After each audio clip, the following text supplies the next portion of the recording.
ಭಾರತದಾಗ 5ನೇ ನಂಬರ್ ಅದ ಅನ್ನುವಂಥ ಮಾತು ಹೇಳಿ ದೊಡ್ಡ ಸ್ಪೋರ್ಟ್ ಮಾಡಿಬಿಟ್ಟಿದ್ದಾರೆ. ಈಗೇನಾಗಿಬಿಟ್ಟಿದ್ದಪ್ಪ ಅಂದರೆ ಏನು ಮಾಡೋದಪ್ಪ ಈ ಗೌರ್ಮೆಂಟ್ ವಿರುದ್ಧ ಬರುವ ಅಧಿವೇಶನದಲ್ಲಿ ಅಂತ ವಿಚಾರ ಮಾಡಿದ್ರಾಗ ಒಂದೇದು ದೊಡ್ಡದಿತ್ತು, ಇಬ್ಬರು ಜಗಳ ನಡೆದಿತ್ತು. ಒಂದು ಕಡೆ ಸಿದ್ದರಾಮಯ್ಯ, ಇನ್ನೊಂದು ಕಡೆ DK ಶಿ. ಅದನ್ನು ದೊಡ್ಡದು ಮಾಡ್ಬೇಕಂತ ಮಾಡಿದ್ರು. ಅಷ್ಟರೊಳಗೆ ಅದನ್ನು ಪ್ಯಾಚ್ ವರ್ಕ್ ಮಾಡಿ ಈಗ ತುರ್ತಕ್ಕಂತ ಮುಂದೆ ಹಾಕಿದ್ದಾರೆ. ಮುಂದೆ ಯಾರು ಹಾಕ್ತಾರೋ ಮುಖ್ಯಮಂತ್ರಿ ಗೊತ್ತಿಲ್ಲ. ಬಟ್ ಈಗ ಮುಂದೆ ಹೋಗೋದ್ರಾಗ ಇದು ವಾಚ್ ಬಂದೈತಿ. ಈಗ ವಾಚಿನ ಜೋಡಿ ಭ್ರಷ್ಟಾಚಾರದ ಆರೋಪ ಒಬ್ಬ ಲೋಕಾಯುಕ್ತ ನ್ಯಾಯಮೂರ್ತಿ ನಮ್ಮ B ವೀರಪ್ಪನಿಂದ 60%.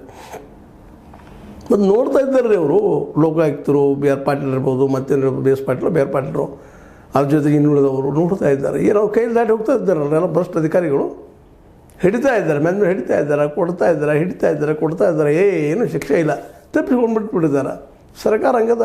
ಅಂಥವ್ರು ಯಾರೋ ಇಲ್ಲಿ ಗಡಿಯಾರು ಕೊಟ್ಟಿರ್ಬೋದು ಇವತ್ತು ವಾದ ಮಾಡ್ತಾರೆ BJPಗರು. ಏನು ತಪ್ಪಿಲ್ಲ ಅವರು ವಾದ ಮಾಡಿದ್ರಲ್ಲ.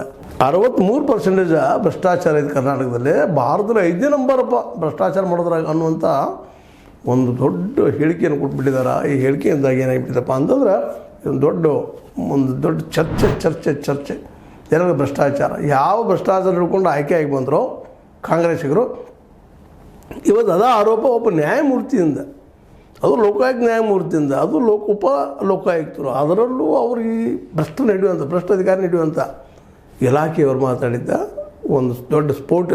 ಇದು ಅಧಿವೇಶನದಲ್ಲಿ ದೊಡ್ಡ ಶಬ್ದ ಆಗುವಂಥ ಸಾಧ್ಯತೆ. ವಾಚಿಂದು ಆಗ್ತದೆ, ಇದು ಆಗ್ತದೆ. ಟ್ಯಾಬ್ಲೂ ಯಾವುದು ಇರ್ತದೆ ಇಂದು. ಈಗ ಒಂದು ಇದು ಬಂದ, ಇದು ಯಾವುದಪ್ಪ ಅಂದ್ರೆ ಸ್ಯಾಂಟೋಸ್ ಕಾರ್ಟಿಯರ್ ಅಂತೇಳಿ. ಇವೆರಡು